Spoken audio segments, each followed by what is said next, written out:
까꿍 까까꿍. 안녕하세요. 모세 문쌤의 문제한 세무사입니다. 저번 시간에 이어서 사례로 풀어보는 양도세 월간 질의 탑10을 가지고 강의를 하고 있고요.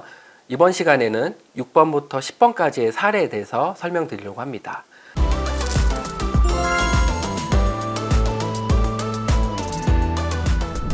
여섯 번째 질문, 취득세, 중개수수료, 양도소득세, 신고 비용을 필요경비로 공제 가능한가요? 라는 이제 질문이 있네요. 취득세는 기본적으로 꼭 내야 되는 세금이죠. 중개수수료, 우리 부동산을 거래하면 중개수수료 꼭 발생되고요. 양도소득세를 신고하는 비용, 세무사나 회계사한테 맡겨서 양도세 신고 비용을 필요경비로 공제할 수 있나요? 라는, 어떻게 보면 양도를 할 때 가장 기본적으로 발생되는 어떤 이러한 비용들을 공제할 수 있는지를 물어보는 질의라고 보시면 될 것 같습니다. 답변부터 볼게요. 세법에서 열거하고 있는 필요경비는 양도소득세 계산 시 공제 가능합니다 라고 답변이 되어 있고요. 그럼 세법에서 열거하고 있는 필요경비는 당연히 빼주겠죠. 취득세, 중개수수료, 양도소득세 신고 비용은 세법에서 열거한 필요경비에 해당되므로 공제 가능합니다. 사례 중에는 아까 질의에 나와 있던 그 취득세, 등록세, 기타 부대 비용은 필요경비가 된다라는 얘기까지는 똑같은데요. 여기에 좀 특이사항이 컨설팅 비용이 있어요. 이와 관련하여 자산을 취득하기 위하여 지출한 컨설팅 비용은 취득가액에 포함되는 것이나 이에 해당하는지 여부는 계약서, 지출 증빙 등을 확인하여 판단할 사항입니다 라고 되어 있어요. 여기서 구분을 좀 잘 하셔야 되는데, 방금 말씀드린 등록세, 중개수수료, 양도소득세 신고 비용은 열거되어 있기 때문에 이건 무조건 경비 처리가 된다라고 보시면 될 것 같고, 컨설팅 비용은 사실 이건 사안에 따라 달라요. 컨설팅 비용은 지출하더라도 자산을 취득하기 위해서 지출한 컨설팅 비용이라고 되어 있는데,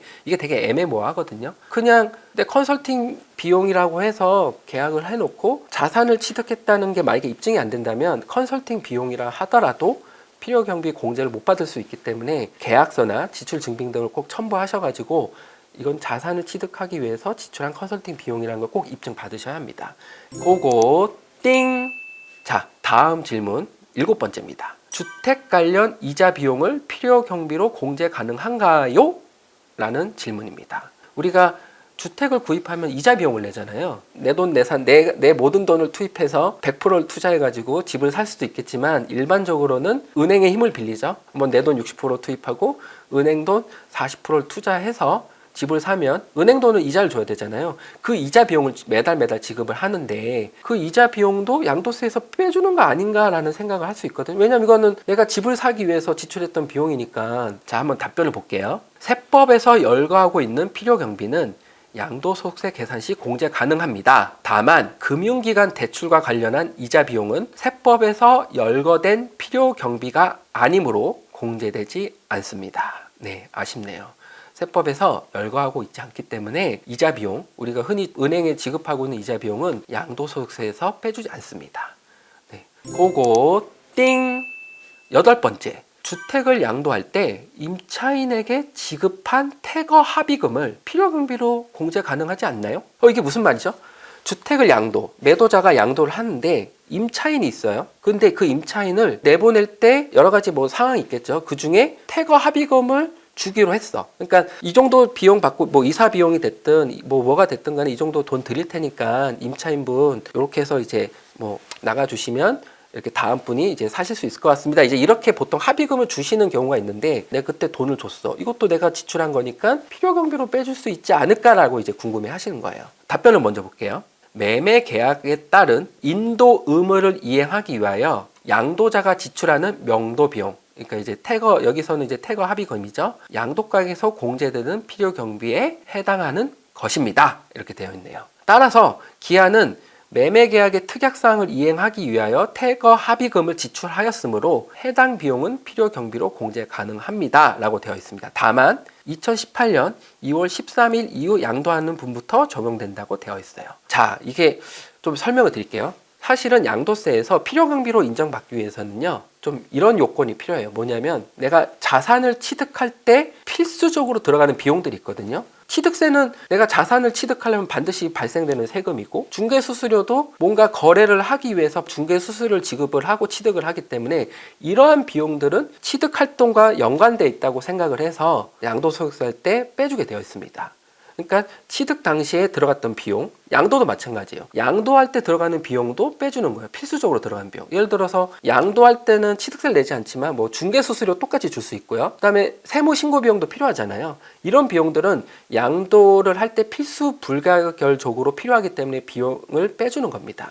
그럼 자, 이 상황에서 양도할 때 임차인에게 주는 명도 비용은요, 사실은 이 명도 비용이 지급돼야 임차인 나가고 그 임차인이 나가야 매매가 성립이 되잖아요. 그렇기 때문에 양도하기 위한 필수적인 비용으로 봐서 필요 경비로 빼주는 겁니다. 한번 좀 읽어볼게요. 해석 사례 1번. 매매 계약에 따른 인도 의무를 이행하기 위해서, 여기 딱 나와 있네요. 의무를 이행하기 위해서 양도자가 지출하는 명도 비용은 뭐뭐뭐뭐에 따라서 필요 경비에 해당합니다. 다만 귀 사전 답변 신청의 사실관계와 같이 임차인에게 지급한 퇴거 합의금이 이에 해당하는지 여부는 사실 판단할 사항입니다.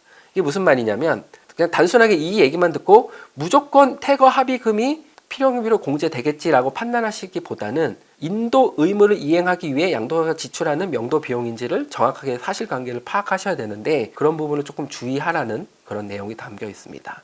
해석 사례 3번을 좀 보시면 맨 마지막 줄에 법적 지급 의무가 있는지 여부는 매매 계약서 등 구체적 사실관계를 종합하여 사실 판단할 사항입니다 라고 또 단서가 되어 있네요. 즉 법적 지급 의무가 대단히 중요하기 때문에 매매 계약서 상에 작성하실 때도 법적 지급 의무가 있는지를 꼭 기입을 하셔야 됩니다. 뭐 이런 게 빠지고 퇴거 합의금을 줬는데 이거 비용 처리 못 받은 경우도 간혹 있기 때문에 꼭 판단을 잘 하셨으면 좋겠습니다. 자, 다음 질문으로 넘어갈게요. 고고 띵! 9번째. 일반적인 주택의 취득 시기는 언제인가요? 그러고 보니까 주택의 취득 시기라는 걸 깊게 한번 우리가 따져가 볼게요. 사례를 보면 2020년 1월에 A주택을 분양 계약했어요. 20년 1월에 분양권 샀어. 그리고 나서 2년 뒤인 2022년 6월에 주택이 완공됐어요.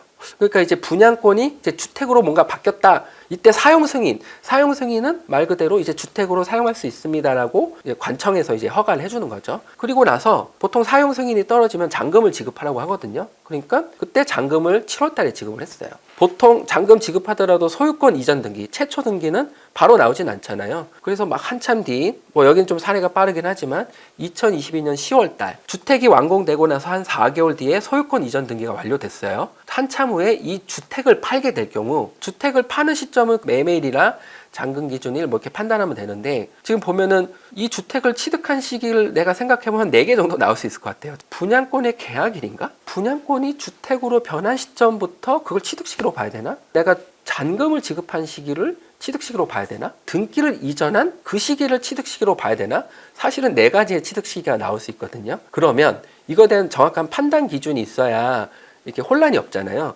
그럼 세법에서는 어떻게 돼 있냐? 일반적인 통상적으로 주택의 취득 시기는 자, 2가지 중에 빠른 날이래요. 대금을 청산한 날 또는 소유권 이전 등기 접수일 중 빠른 날로 되어 있습니다. 우리 사례를 볼까요? 사례 중에 일단은 분양권의 취득 시기가 있고요. 주택을 완공돼서 사용 승인이 있고요. 주택을 잔금 청산한 7월달이 있고요. 소유권 이전 등기를 한 10월달이 있네요. 아까 제가 말씀드린 2가지 기준만 본다면 A주택의 잔금 청산일이 7월일이고 소유권 이전 등기일이 10월이니까 둘 중에 빠른 날인 2022년 7월이 A주택의 취득시기라고 보시면 될 것 같습니다. 그리고 여기서 하나 더 말씀드리면 소유권 이전 등기, 소유권 혹시 그 등기부 등본을 보면 이전 등기 접수일이 있고요. 뭐 매매 계약일이라든가 뭐 이런 게 있고 이 날짜가 2개가 나와요. 근데 법에 명확하게 소유권 이전 등기 접수일이라고 나와 있거든요. 그러니까 혹시 날짜가 뭐 예를 들어 접수일은 뭐 10월 달인데 뭐 매매 계약일이 뭐 8월 달일 수 있거든요. 계약을 8월 달에 했고 잔금을 10월 달에 줬다고 한다면 계약일은 8월이고 잔금은 10월이고 등기 이전 접수일은 10월이거든요. 그러면 등기부 등본상에 보면 우리가 제대로 신고했다는 가정하에 이전 등기 접수일은 10월로 나오는데요. 계약일인 8월 달에 대해서 등기 원인일로 나오거든요. 그런데 가끔 이제 요거를 좀 헷갈리셔서 8월 달이 뭔가 이 소유권을 취득한 날이 아닌가 판단하실 수 있는데 세법상에서는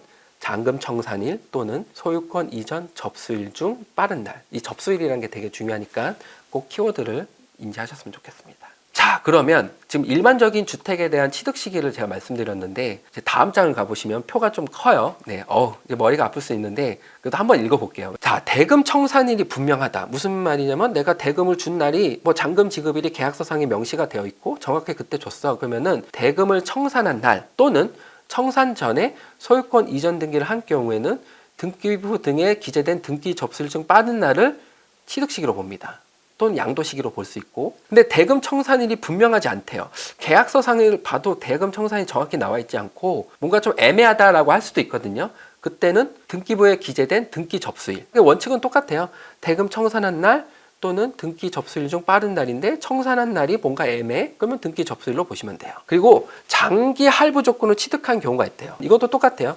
소유권 이전 등기 접수일 그리고 나서 원래는 잔금을 지금 주는 게 아니잖아요. 그렇기 때문에 인도일 사용수익일 중 빠른 날로 보고 있습니다. 자기가 건설한 건축물인 경우에는 사용승인서 교부일 또는 교부일 전에 실질적으로 임시 사용하거나 실제로 사용하고 있으면 그 중에 빠른 날을 취득시기로 봅니다. 그리고 상속이나 증여로 취득할 경우에는 상속인 경우 상속 개시일, 증여는 증여받은 날로 되어 있습니다. 가장 중요한 원칙은 잔금 청산일과 소유권 이전 등기 접수일 중 빠른 날로 보시면 될 것 같습니다. 그런데 사실은 이거는 사는 사람 입장에서는 취득일이지만 파는 사람 입장에서는 이게 양도일로 또 판단할 수가 있어요. 예를 들어서 아까 8월 달에 계약을 했고 10월 달에 잔금일과 등기가 이전된 접수일이 10월 달이라고 한다면 이분의 양도 시기는요 취득 시기랑 똑같이 10월 달이 되는 겁니다. 계약일이 양도일이 아닌 거예요. 네, 요 정도만 알고 계시면 웬만한 이제 양도 관련된 시기는 정리가 됐다고 보시면 될 것 같습니다. 고고 띵! 자, 이제 마지막 10번째입니다. 이혼 시 재산 분할로 취득한 주택의 취득 시기는 언제인가요? 네, 사례를 볼까요? 13년에 혼인을 했고요. 16년 8월에 배우자 명의로 A주택을 취득했어요. 그리고 나서 A주택을 소유자를 변경합니다. 재산 분할로 아마 배우자로 갔겠죠? 그리고 나서 A주택을 양도합니다. 윤미듬 씨는 6월 협의 이혼 시에 재산 분할 청구권을 행사해서 A주택 소유권을 취득합니다. 윤미듬 씨는 10월에 A주택을 팔 생각이에요. 1세대 1주택 비과세를 받기 위해서는 A주택을 2년 이상 보유 거주해야 한다고 하던데 이때 어떻게 해야 되냐? 혼인 중에 취득한 부부의 공동재산을 이혼에 따른 재산 분할 청구권을 행사해서 그 소유권을 취득한 경우, 여기에서 핵심은 사실은 부부 공동재산이에요. 소유권을 이전해 준 전 배우자, 그러니까 내가 재산 분할로 받은 게 아니라 전 배우자의 당초 취득 시기부터 기산한다고 되어 있습니다. 사례에 보면 그러면 A주택의 취득 시기는 16년 8월이 되겠네요.